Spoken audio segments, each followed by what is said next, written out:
সুপ্রভাত, কুয়াশাচ্ছন্ন সকালের শুভেচ্ছা। সি, চারিদিকে একেবারে কুয়াশায় ঢাকা, কেউ কোথাও নেই, পুরো রাস্তাটা ফাঁকা। খুব সুন্দর লাগছে, ভীষণ ভালো লাগছে। এই কুয়াশাচ্ছন্ন রাস্তা দিয়ে একা হাঁটতে হাঁটতে দুটি কবিতার লাইন মনে পড়ল। স্মৃতির টুকরিটা তুমি শূন্যে নামিয়ে দিও, আর পিছন ফিরে চেয়েও না, আমি চাই তুমি নির্ভর হও। এই দুটো লাইন মাথায় এলো, বাড়ি গিয়ে এটাকে কমপ্লিট করব, গুছিয়ে লিখব। পুরো মনে হচ্ছে না আমি পাহাড়ে রয়েছি, পাহাড় পাহাড় ফিলিং আসছে। সমতল ভূমিতে থেকে যদি এই ভোরবেলায় কুয়াশার মধ্যে পাহাড়ের অনুভূতি নেওয়া যায়, তাহলে সেটা কি বন্ধ করা উচিত? দুদিন হাঁটতে আসিনি, আমি ছিলাম না আউট অফ স্টেশন থাকার কারণে। ইস, এই রাস্তাটা আমায় টানছিল মন প্রাণ। আর আজকে এত কুয়াশা দেখে আমি খুশি হয়ে গেছি। দেখুন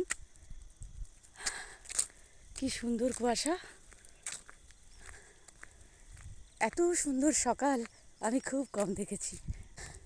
এমন সুন্দর সকালের কিন্তু সঙ্গী লাগে না, জানেন তো? আমি আমার সঙ্গী। নিজের সঙ্গ মানুষের যদি ভালো না লাগে, তাহলে একদিন পৃথিবীর সকলের সঙ্গ বিরক্তিকর লাগবে। নিজেকে ভালোবাসতে হয়। আমি কিন্তু সাঁঝকে ভীষণ ভালোবাসি, আমি আমার খুব প্রিয়।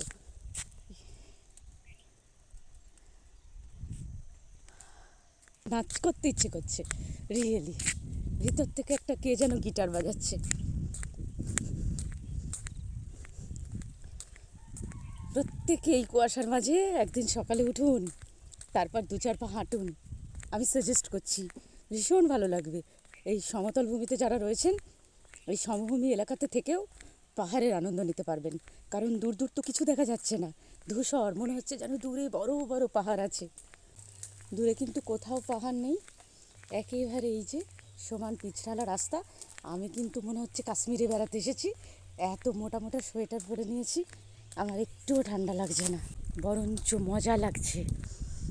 ঢেকে রাখে যেমন কুসুম পাপড়ির আবডালে ফসলের ঘুম, ঢেকে রাখে যেমন কুসুম পাপড়ির আবডালে ফসলের ঘুম, তেমনি তোমার নিবিড় চলা মরমেরই মূল পথ ধরে, আমার ভিতর বাহির অন্তরে অন্তরে তুমি আছো হৃদয় জুড়ে।